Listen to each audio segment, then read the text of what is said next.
छत्रपति शिवाजी भोसले भारत के एक महान राजा एवं रणनीतिकार थे, जिन्होंने सन 1674 ईस्वी में पश्चिम भारत में मराठा साम्राज्य की नींव रखी। इसके लिए उन्होंने मुगल साम्राज्य के शासक औरंगजेब से संघर्ष किया। सन 1674 में रायगढ़ में उनका राज्याभिषेक हुआ और वह छत्रपति बने। तत्वदर्शी संत मिला होता तो शिवाजी मोक्ष का मार्ग चुनते। छत्रपति शिवाजी महाराज ने अपनी अनुशासित सेना एवं सुसंगठित प्रशासनिक इकाइयों की सहायता से एक योग्य एवं प्रगतिशील प्रशासन प्रदान किया। उन्होंने समर विद्या में अनेक नवाचार किए तथा छापामार युद्ध गिरिल्ला वॉरफेयर की नई शैली शिवसूत्र विकसित की।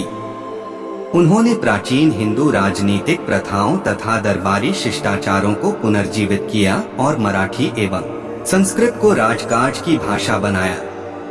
वे भारतीय स्वाधीनता संग्राम में नायक के रूप में स्मरण किए जाने लगे।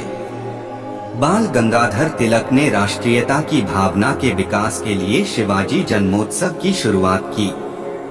आइए सुनते हैं भारत के वीर सपूत छत्रपति शिवाजी के अनमोल विचार। एक वीर योद्धा हमेशा विद्वानों के सामने ही झुकता है।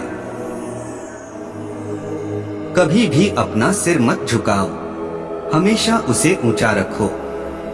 स्वतंत्रता एक वरदान है जिसे पाने का अधिकारी हर कोई है। जब हौसले बुलंद हों तो पहाड़ भी एक मिट्टी का ढेर लगता है। स्त्री के सभी अधिकारों में सबसे महान अधिकार मां बनने का है। एक छोटा कदम छोटे लक्ष्य के लिए बाद में विशाल लक्ष्य भी हासिल करा देता है।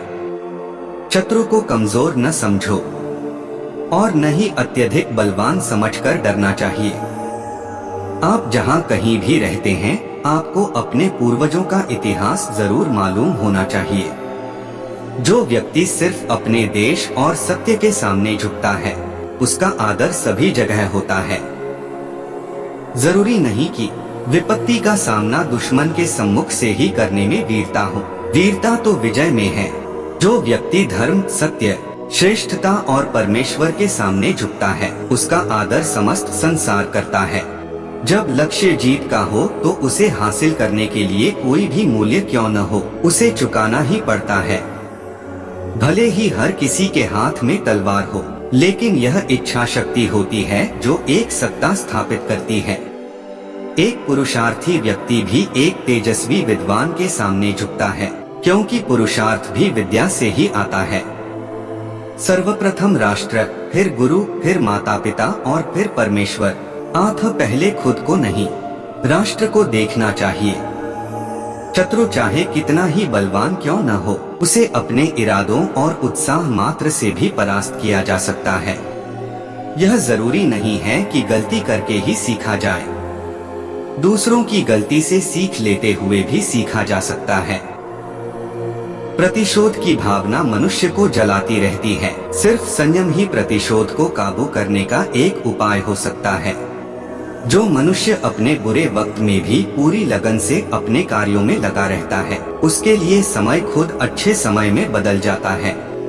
इस जीवन में सिर्फ अच्छे दिन की आशा नहीं रखनी चाहिए, क्योंकि दिन और रात की तरह अच्छे दिनों को भी बदलना पड़ता है। इस दुनिया में प्रत्येक व्यक्ति को स्वतंत्र रहने का अधिकार है और उस अधिकार को पाने के लिए वह किसी से भी लड़ सकता है। कोई भी कार्य करने से पहले उसका परिणाम सोच लेना हितकर होता है, क्योंकि हमारी आने वाली पीढ़ी उसी का अनुसरण करती है। आत्मबल सामर्थ्य देता है और सामर्थ्य विद्या प्रदान करती है तथा विद्या स्थिरता प्रदान करती है और स्थिरता विजय की तरफ ले जाती है।